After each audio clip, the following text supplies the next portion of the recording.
On FM, on mobile and online. This is Spark Reports with Ethan Lowerson-Marshall. Coming up, a special edition of Spark Reports following the events in Manchester last night as terror once again devastates the country. 22 confirmed dead in an explosion at Manchester Arena following an Ariana Grande concert.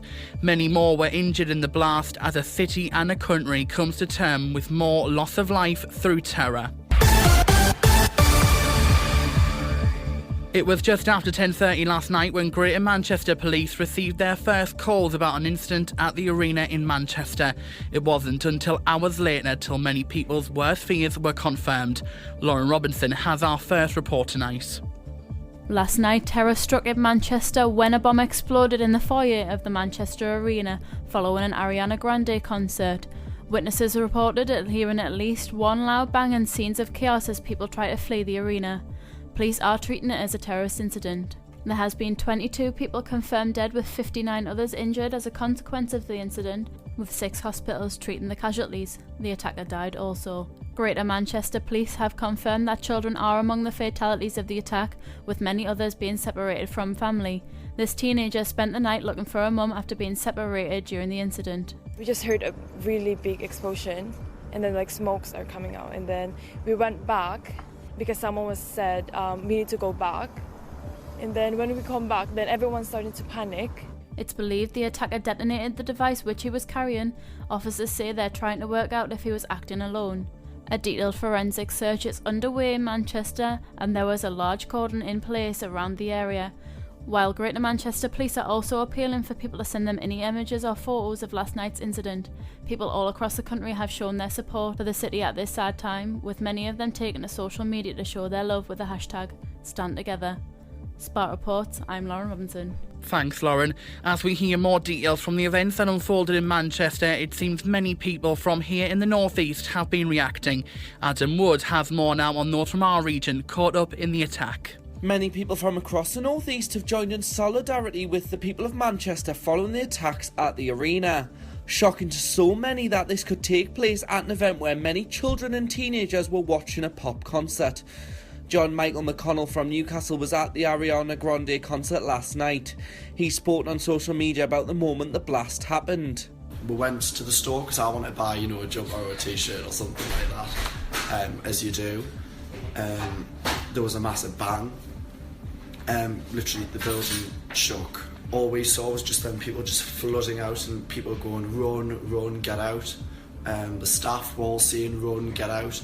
So me and Cameron just literally, I grabbed hold of him, he grabbed hold of me, and we just ran. Sunderland's Penshaw Monument will be lit up in red, white and blue as a mark of respect tonight. The Magistrates Court building in Keele Square in Sunderland City Centre will also be lit in the colours of the Union flag until Sunday. While at Sunderland Civic Centre, the Union flag has been flown at half-mast as a mark of respect to all those killed and injured in last night's terrorist attack. Sophia's from Glasgow and she says she'll never attend a concert in the same way again.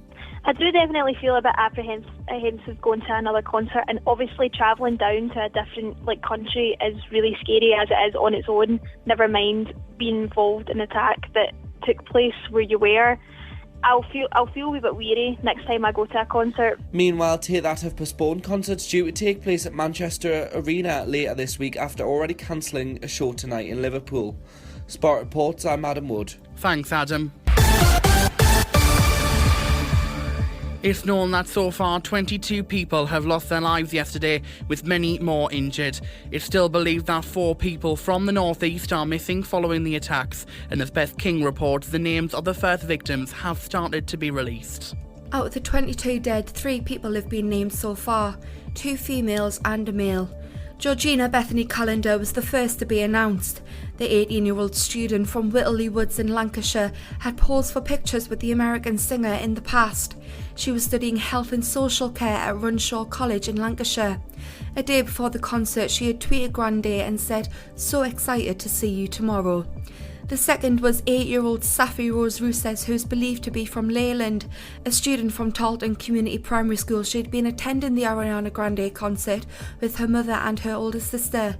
Her head teacher Chris Upton said her death had come as a tremendous shock, and he described Safi as a simply beautiful little girl. John Atkinson from Radcliffe near Bury has been named the third victim. He was seen leaving the Ariana Grande concert when the bomber struck. Friends have paid tribute to his beautiful soul. A number of concert goers from the northeast are still unaccounted for following the terror attack. Chloe Rutherford, aged 17, and 19-year-old boyfriend Liam Curry are from South Shields. Courtney Boyle and her mum's partner Philip Tron are from Gateshead. Their families are appealing for information via social media, with one tweet from Chloe Rutherford's brother simply stating, "Someone please just bring my little sister and Liam home." Anyone with concerns over loved ones can contact 0161 856 9400 or 0161 856 9900 for assistance. Spark Reports, I'm Beth King. Thanks, Beth. Meanwhile, people from our region have been gathering in Newcastle now to pay their respects to those killed and those injured. Beth King joins me now from that vigil at Gray's Monument. Beth, a lot of people are gathering there to pay their respects tonight. Yeah, there's already a large crowd of people here at the monument in Newcastle. We've got faiths from all over the city. We've got religious leaders from all over the city. A lot of people gathering to show their support for Manchester. And obviously, you know, we've got an arena in Newcastle, Beth. Is this kind of something that, you know, is really bringing it to home for people, do you think, that are, you know, from our region? I think especially since for the people missing from the northeast and those who've been killed, I think it has hit home for quite a few people around here. I know that Chloe was a student at Newcastle College, so a lot of her friends, you would assume, would be here. Yeah, and people still, you know, waiting for news of those who are missing as well.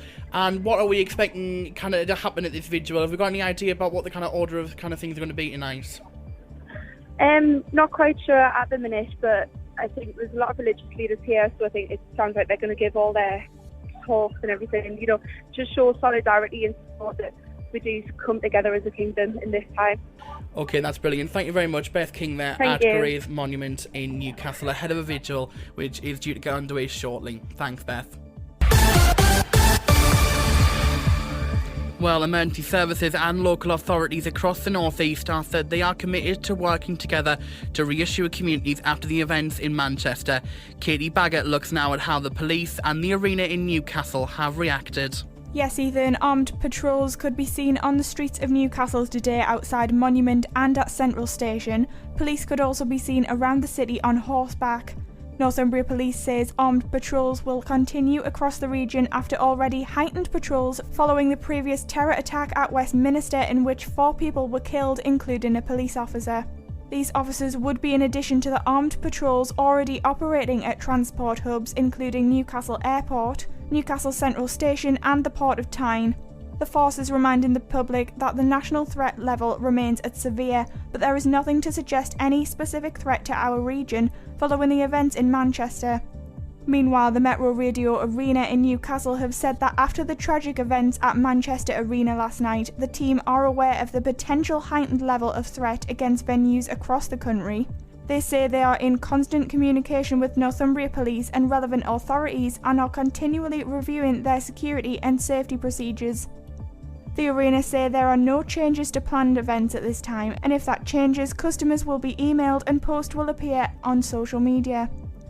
Temporary Assistant Chief Constable Vanessa Jardin of Northumbria Police urges us to remember that it is very important at times like these that our communities come together and support each other, and also encourages anyone who sees anything suspicious or who has any concerns to report them immediately. Spark Reports, I'm Katie Baggett. Thanks, Katie. Well, all the main political parties have suspended campaigning in the general election, with party leaders coming out to condemn the events in Manchester. Charlotte Price reports. As the news came through, many politicians were quick to condemn the attacks and send their thoughts to the victims. And as campaigning has been halted for general election, leaders have been speaking about what happened. The Prime Minister's met police, doctors and paramedics in Manchester and has paid tribute to the emergency response. I've just been hearing of police officers who were off duty turning up, wanting to ensure that they could contribute, that they could help. So many people have helped. That's the great spirit of Manchester, the spirit of Britain. Theresa May says security services know the identity of the suicide bomber, while a 22-year-old man has been arrested in connection and raids have taken place in the city. The Labour leader, Jeremy Corbyn, had this message for relatives of those killed. I'm terribly sorry and terribly sad for you. There can be nothing worse than losing a child in a situation like this. We have to put our arms around them and support them, not just today, but in all the very difficult days to come. Liberal Democrat leader Tim Farron's called the incident a shocking and horrific attack targeting children, while the SNP's Nicola Sturgeon describes the news from Manchester as heartbreaking. The party suspended its manifesto launch, which was due to take place earlier. Spark Reports, I'm Charlotte Price. Thanks, Charlotte. A reminder of our main news now, and the very latest we're hearing. It's understood that a man who killed 22 people in that suicide attack at a pub concert in Manchester was a British national. Police in the last hour have identified the suspect as Salman Abdi. They have also made one arrest and raided 2 more addresses. Chief Constable Ian Hopkins has called on the people of Manchester to unite. We understand that feelings are very raw right now and that people are bound to be looking for answers. However, more than ever, it is vital that our diverse communities that make Greater Manchester such a strong place actually stand together and support each other. The confirmed victims so far include a teenager and an 8-year-old girl. Well, we'll keep you up to date on Twitter, #Spark Report, with the very latest on events in Manchester. You've been listening to a Spark Report special with me, Ethan Lowerson-Marshall, following the deaths of 22 people in a terror attack in Manchester. Good night.